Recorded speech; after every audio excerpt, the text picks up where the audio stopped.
On a le verre de vin à la main, 3 doigts en prise sur son galbe, le pouce vers le corps, l'index et le majeur vers l'extérieur, annulaire et auriculaire dispensés de la mise en scène.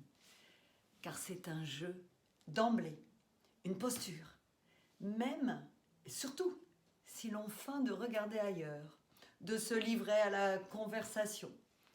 Tout est délectable. Le haut de votre verre pourrait paraître menacé, mais l'arrondi de son assise est assez bien campé dans la main ferme qui cache et semble protéger le vin rouge ou blanc, presque toujours rouge.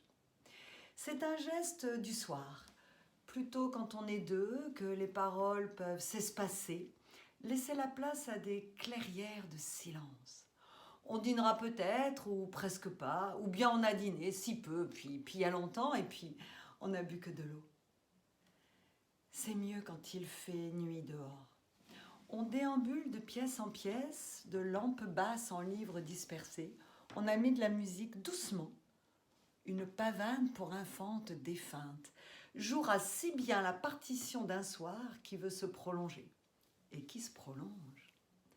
Parfois, quand on est dans le métro aérien, on passe tout près de ses appartements et on voit une femme qui quitte une pièce, un verre à la main, comme pour célébrer son temps et son espace. On en vit sa silhouette calme et détachée, absente, et cependant, les rideaux ne sont pas tirés. Elle a cette façon d'aller sans aller quelque part. Un verre de vin à la main, on a en soi ces images anciennes entrevues, cette maîtrise devinée, toutes ces voluptés lointaines découpées par le trafic. On ne prend pas un verre, on garde un verre dans sa main. On a goûté le vin à peine ou pas, on ne s'en souvient plus et puis c'est pas vraiment ça qui compte. Il s'agit de tenir, de retenir. Mais le plaisir n'est pas en cause. Le vin ne sera pas meilleur de toute cette attente.